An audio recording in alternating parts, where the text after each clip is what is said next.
Melville, Melville, Melville, Melville. La fumata è bianca. Dear brothers and sisters, habemus papam,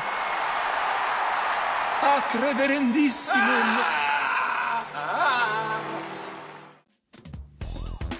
Une file d'hommes en cape et bonnet rouge défile devant la caméra avec lenteur et sagesse. L'air est chargé des pas de ces cardinaux qui marchent tous vers le conclave, c'est-à-dire la salle où ils resteront enfermés le temps d'élire le nouveau pape. Un journaliste brise soudain cette atmosphère mystique, brise ce flot continu d'hommes religieux en commentant pour la radio ce à quoi il assiste et en posant des questions absurdes aux cardinaux trop concentrés pour répondre. C'est ainsi que commence le nouveau film du réalisateur italien Nanni Moretti avec ce décalage entre le monde coupé de tout et le monde moderne réaliste. Et ce décalage perdure pendant tout le film tandis qu'un être déboussolé tente de passer d'un univers à l'autre. On attendait le 11e long métrage de Nanni Moretti avec impatience depuis son passage à Cannes. L'intrigue est originale, celle d'un homme élu pape par ses confrères et qui refuse sa nouvelle fonction, provoquant une crise parmi ses hommes religieux et dans le monde extérieur qui ne comprend pas ce qui se passe réellement. Melville, le cardinal élu pape donc, est incapable de supporter le poids d'une telle responsabilité et trouble le déroulement normal des choses. Au départ de cette histoire surprenante, le réalisateur italien cite une scène, celle d'un pape venant d'être élu qui ne parvient pas à se présenter au balcon pour saluer les fidèles. Et justement, quoi de plus marquant dans ce film que le cri sorti des profondeurs du palais pendant qu'on annonce le nouveau pape, ce cri lancé par Michel Piccoli. L'acteur joue Melville, il a l'aspect d'un vieillard, mais le regard éclairé et la grâce d'un enfant. Il est porté par une énergie qu'on sent refoulée depuis longtemps, par un désir de vivre qui ne peut s'assouvir dans cette vie enfermée et austère, cette vie bien ordonnée qui se traduit au début du film par des plans fixes et le côté symétrique et rectiligne dans la composition des plans. Nanni Moretti joue le psychanalyste chargé de ce cas particulier.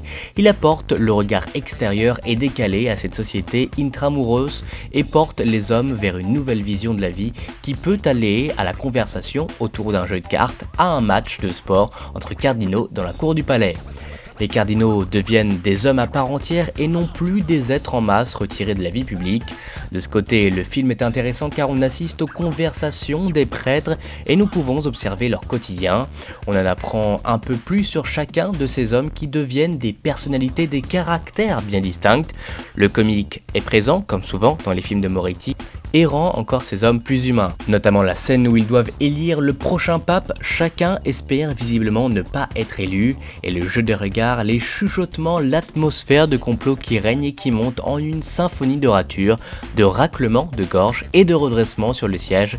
Cette scène les fait ressembler à de grands enfants. Habemus Papam est très beau par l'histoire, l'environnement, les acteurs et les idées qu'il propose, idées qui échappent parfois tant elles sont nombreuses et foisonnantes, reposant toutes dans la silhouette de Michel Piccoli. Le film est large dans son interprétation et chacun peut s'identifier à Melville qui fuit les responsabilités et qui a peur de ne pas remplir convenablement le rôle qu'on lui donne.